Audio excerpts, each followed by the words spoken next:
está aqui o senhor a pedir a palavra. Força. Eu gostaria de fazer uma pergunta. Estamos aqui a falar de uma casa mortuária, estamos aqui a falar, como a senhora falou, sobre a reparação do lar. São ideias consensuais. Dificilmente encontrava pessoas que dissessem que não a uma ideia como essa. Pronto. Mas há de certeza de chegar a uma altura em que vai aparecer uma proposta qualquer, não interessa, foi falado renovado, né? E a maior parte da população, ou algumas pessoas vão discordar e falar, não tem necessidade nenhuma no campo renovado, quando há necessidade de coisas muito mais importantes no conceito, na zona que está inserido. Como é que consegue desvencilhar? Porque aí começa a criar penso eu, pode criar um certo atrito, ainda por cima em localidades pequenas como essa, né? Até a pessoa pode levar para o lado pessoal da coisa, vamos dizer assim, no caso extremo.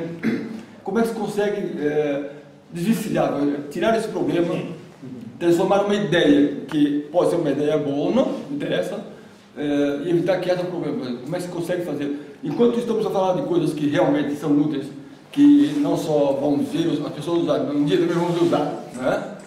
É fácil, mas quando chega um momento que as pessoas não têm aquela visão que você tem nesse momento, como é que você consegue fazer isso? Há sempre a possibilidade de alguém discordar, mesmo desta casa que tem no enorme conselho, facilmente uma ou outra que não gostou disto, ou não gostou da maneira como foi feito, ou não sentiu, não sei o que, há sempre alguém que não concorda. E ainda bem, quer dizer, não temos que ser todas amarelas. Esta obra é consensual, mas é consensual no casal. Sim. Mas provavelmente as pessoas do cabelo não acham piada nenhuma disto. É isto que eles estão. Exatamente. Podem escolher porque isto também não. Sim. Ou não a querem aqui num determinado sítio, não a querem ao pé de casa, por exemplo. As obras são submetidas em concurso e depois as populações vão votar. Ok? E cada pessoa é um voto, tal como nas eleições. Sim. Ou seja, significa que potencialmente as aldeias maiores têm maior possibilidade de ter as obras. Potencialmente, porque por outro lado depois temos outra situação. Eu vou submeter o meu orçamento. Suponha você que eu quero fazer uma obra de meio milhão de euros, eu só vou pedir 50 mil euros à Câmara. Significa que o esforço da Câmara para a obra final é muito menor do que se eu disser que era aquela obra do zero. Porque do zero, por exemplo, a Câmara se calhar nem sequer tem hipótese de a vir a fazer. Portanto, há aqui depois um esquema de pontuação associado a cada uma das obras e há uma comissão que vai escolher quais são as obras que são potencialmente mais interessantes para serem votadas. E essas obras depois são votadas pelas pessoas do Conselho para escolher. É evidente que aquilo que dizes tem razão. As populações maiores tenderão a ter mais obras que as populações mais pequenas, a menos que as populações maiores tenham muitas propostas e depois se dispersem. Ou seja, se uma população do Casal tem uma obra só e acha que aquela que é melhor para si, todos vão ir e votam, podem... Então podia fazer de uma forma diferente, se fosse a votação não fosse um voto colocado, seria proporcional, por exemplo, o casal de São Tomé equivale a X% do Conselho de Mira, por exemplo, está vendo? Os carapês equivale a X%. Se fosse fazer por proporcionalidade, se calhar era mais justo, não é? Está no regulamento, mas é uma proposta a o regulamento está neste momento em discussão pública, portanto não é um documento acabado. O Executivo propôs o regulamento, aliás, nós tínhamos isso no nosso programa eleitoral, nós no MAR, tínhamos isso no programa eleitoral, o PSD tinha no programa eleitoral, eu não me lembro se o PS tinha isso no programa eleitoral, acho que não. Mas, portanto, é uma questão, mas o PS votou favoravelmente o orçamento participativo na Câmara, portanto, aí eu abstive-me na votação da proposta do orçamento, do regulamento, apenas porque fui surpreendido com, fui surpreendido com a apresentação do regulamento pelo PSD. Nós conversamos normalmente com o PSD sobre as grandes linhas políticas e as grandes decisões do Conselho na Câmara, mas o PSD meteu isto na agenda e eu só fui confrontado com aquilo, já o regulamento estava pronto, a proposta do regulamento estava pronta e estava no edital da convocatória da sessão de Câmara. E verdadeiramente fiquei zangado com aquilo, porque achei que podíamos ter dado um contributo e podíamos ter melhorado o regulamento. Esta sessão teria acontecido há 2 meses atrás, com este tema teria acontecido há 2 meses atrás, para debatermos exatamente qual é que seria o melhor regulamento. Porque estas questões que colocou têm exatamente a ver, o regulamento pode ser feito de 1000 maneiras, não é? Pode ser feito de 1000 maneiras, é o melhor consenso. Claro que o engenheiro Sousa Pinto disse bem, não é perfeito. Exatamente, disse bem é que se toda a gente puder votar na Assembleia que decide qual é o regulamento aprovado, evidentemente se houver 2 que disputa e um for da Vila de Mira e outro for, seja da Ermida ou do Casal, claro que mesmo que se junte a Ermida toda a votar, serão precisas poucas pessoas da Vila para fazer vingar o da Vila, não é? Portanto, claro que é essa disparidade. Mas podem-se arranjar, para além de soluções políticas, no próprio regulamento deve haver a salvaguarda desse aspecto. Como é que se, digamos, acomodam todos estes interesses e como é que se evita isto? Desde logo a decisão... Toda a gente pode botar uma obra para outro sítio. Pode, claro, toda a gente pode votar, mas estou a dizer, a disputa entre duas obras, claro que uma população maior tem sempre mais facilidade em fazer vingar do que uma população mais pequena. Se as duas estiverem em disputa... Dentro do resto do Conselho? Sim, dentro do resto do Conselho, claro. Se a Ermida conseguir, um casal conseguir mobilizar o resto do Conselho, mesmo que vira-se... Imagina cada proposta duas terras pequenas. Sim, O Conselho pode... Pois pode, mas isso já significa fazer política, andar ali a regimentar e dizer, não é fácil. São processos. É possível, mas não é fácil. Agora, a forma como se regulamenta isso tem que ser apurada. O próprio regulamento prevê que possa ser melhorado e, portanto, em qualquer altura, o Executivo Municipal não pode melhorar. E a experiência prática vai também ditar a forma como o regulamento se vai acomodar a esses interesses. Mas, eu imagino que agora não haverá muitas propostas este ano, não haverá tantas, mas digamos, ou não, até podem aparecer, eu sei que já há 3 ou 4 ideias que estão disponíveis para aparecer. Mas é preciso arranjar exatamente a salvaguarda da forma como isso está a acontecer.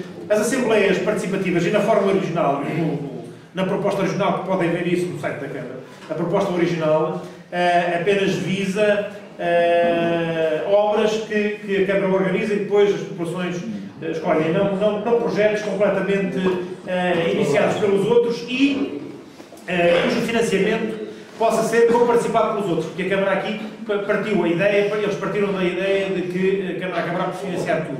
E não é. Verdadeiramente não é. A parte mais importante não é o orçamento. Exatamente. A parte mais importante é exatamente por isso é que nós viemos aqui ao Casal, para explicar que a Câmara teve, no caso das Ezequias, um esforço de 10%, se calhar menos de 10%.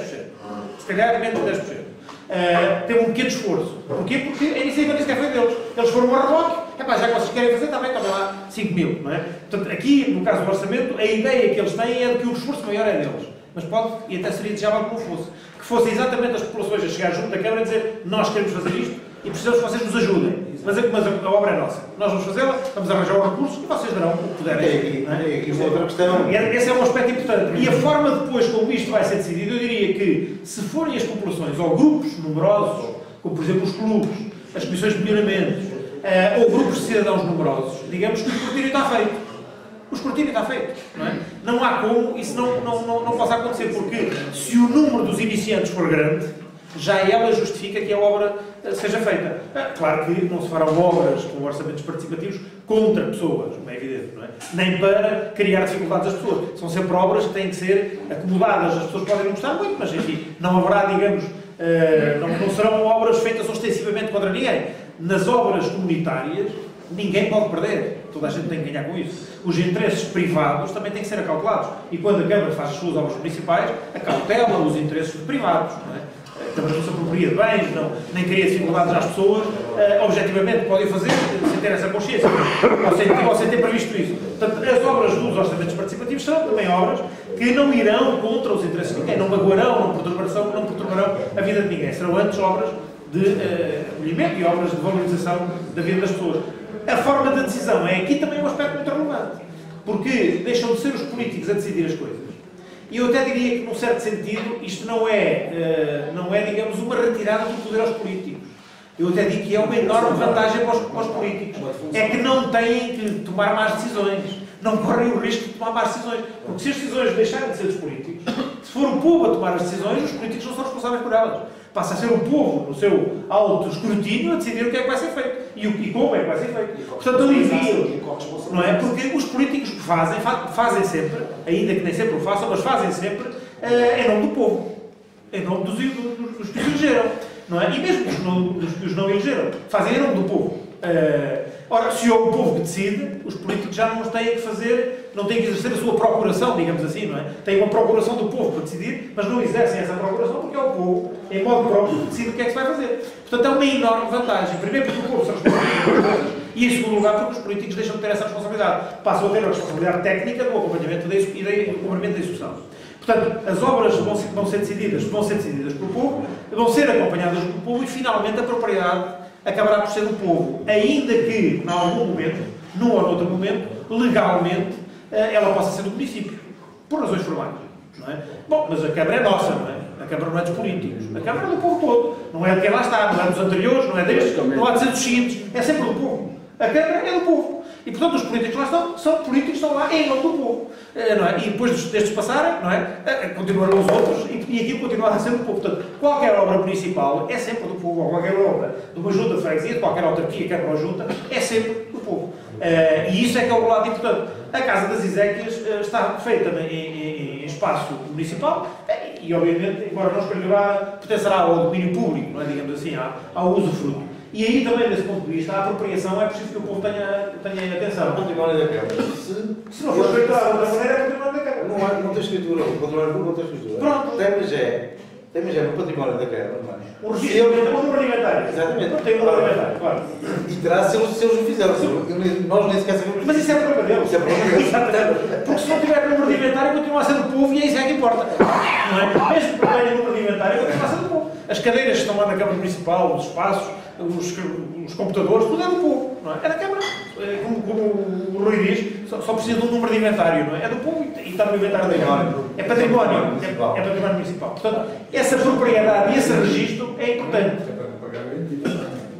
Pois, claro. Não, aliás há Essas questões legais Mas a Câmara tem a Câmara aqui tem que não pode. Não, mas aliás acontece, há clubes, por exemplo, há associações, Sim, que são, no caso como nós e outros, que são proprietárias dos seus imóveis. Não é? E por isso têm um registro notarial, pagam e estão sujeitos a impostos e portanto, ainda agora isentámos o Domus Nostra, exatamente, isentámos o Domus Nostra de pagar, porque tiveram uma avaliação, subiram-lhes o valor da obra extraordinariamente, quer dizer, eles tinham que pagar o imposto à Câmara, não é? E a Câmara tinha que lhes dar o subsídio para eles pagarem o imposto à Câmara. Não faz nenhum sentido, é arranjar papéis só para entreter e anda toda a gente por conta de nada, não é? Isso não faz sentido. Esse não faz sentido. Não faz sentido, claro que não. Não, isto é. Isso não faz sentido.